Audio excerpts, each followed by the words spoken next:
নিজের একটা গাড়ি কিনতে যদি বয়স 40 পেরো, নিজের একটা বাড়ি বানাতে বানাতে যদি চুলে পাক ধরে যায় ধরুক, বাড়িতে এসি লাগাতে লাগাতে যদি গরম একটু বেড়ে যায় যাক, ঠিকঠাক স্যালারিতে পৌঁছতে যদি একটু সময় লাগে লাগুক, নিজেকে ঠিকঠাক ভাবে দাঁড় করাতে যদি একটু দেরি হোক, 30-এর মধ্যে যদি বিয়ে না হয় না হোক, বাচ্চা নিতে যদি একটু সময় লাগে লাগুক, সবকিছু সামলাতে সামলাতে যদি স্বপ্নের বিদেশ ট্রিপটা একটু দেরিতে আসে আসুক, 45-এর পর যদি জীবনে ডিভোর্স হয় এবং সেই ডিভোর্সের পর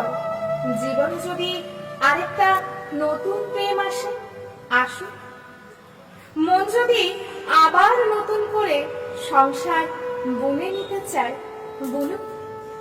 জানি লোকে বলে এতটা বয়স হয়ে গেল আর কবে, কিন্তু অমুক সময়ের মধ্যেই তমুক জিনিসটা পেতে হবে এবং অমুক সময়ের পরে আর তমুক জিনিসটা পাওয়ার কোনো অর্থই নেই, এমনটা কোনো জরুরি সূচনা জীবন কোনোদিনই জারি করেনি। অমুকে এই বয়সের মধ্যে তমুক করে ফেলেছে, তাই তোমাকেও ওই বয়সের মধ্যে ওই সব কিছু করে ফেলতে হবে, অর্জন করে নিতে হবে, না হলেই তুমি অসফল।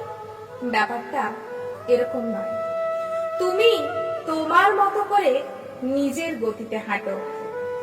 তোমার হাঁটার রাস্তা কতটা এবড়ো খেবড়ো তার খবর তুমি ছাড়া কিন্তু আর কেউ রাখে না, রাখেও নি, রাখবেও না কোনোদিন। নমস্কার। পাঠে আমি অলঙ্কা গাও, কলমে অমিত দীপ্ত।